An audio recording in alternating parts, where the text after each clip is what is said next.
In this video, I want to share the top 8 keyboard shortcuts I use to efficiently edit code in Android Studio.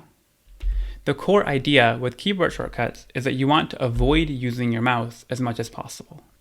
And there are a ton of benefits to keyboard-driven programming. First is that you'll be an order of magnitude faster with your hands on your keyboard compared to using point and click with your mouse. With your hands on your keyboard, you'll have 10 ways of providing input to your computer for each finger, compared to only one way of providing input if you're using your mouse. So you're always going to be faster using your keyboard over your mouse. Second, it'll be a lot easier to automate or repeat tasks with your keyboard compared to using your mouse. So imagine, for example, if you had to copy and paste something a bunch of times. With your mouse, you'd have to right-click on the text, go to the copy option, then do the same thing for the paste option, and then repeat that, which is really slow. Compare that to your keyboard, where you can say Control-C, Control-V on a PC, or Command-C, Command-V on a Mac, and you're very easily able to repeat this copy-paste command.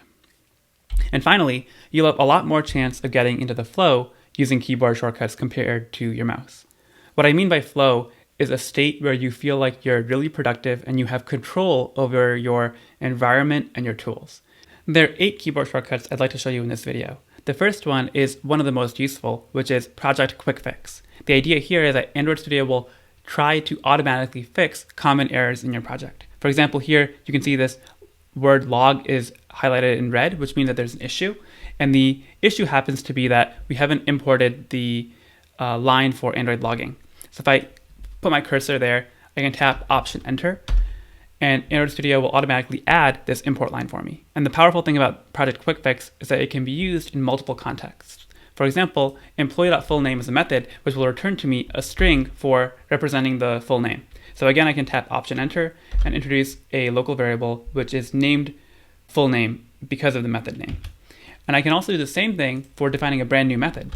Let's say I want to have a new method which takes in the full name and also the employee ID, which is an integer. So again, I go over to the red area, tap Option Enter, and now I can see that Android Studio is going to create a function for me called myMethod, and it gives me these 2 parameters, full name and employee ID, with the correct type. So that saves me a lot of typing. The second shortcut I'd like to show is being able to move your cursor one word at a time, and I'm sure many of you are already doing this. The idea is that rather than using your arrow keys to move the cursor one character at a time, you can instead hold down Option, and now you can move the cursor a lot faster. The third shortcut is to reformat code.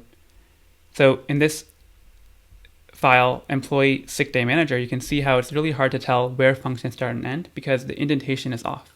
So I can just hit Command Option L, and it automatically will format the whole file.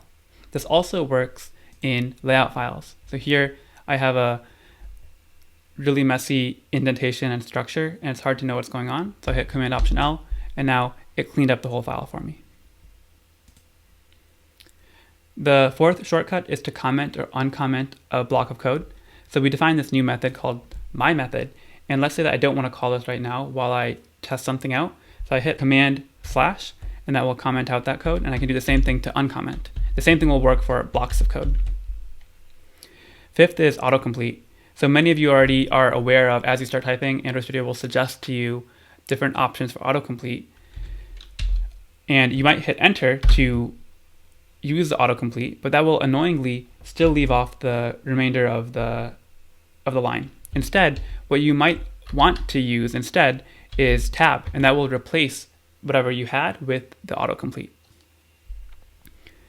And then sixth is moving a code block up or down.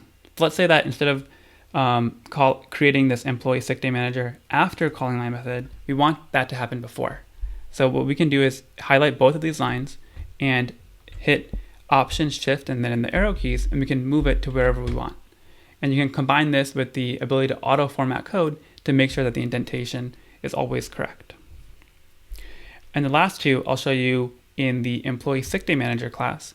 Number 1 is to rename a variable or method. So here I have a member variable which is misspelled. I want it to say sick days, and so I can hit Shift F6 and I can correct the spelling, and that fixed the spelling everywhere that this member variable is referenced. And finally, the last shortcut, which is really powerful, is to be able to use multiple cursors. So here you can see in this file, I have log statements throughout the file, and right now they're being logged at error level, log.e.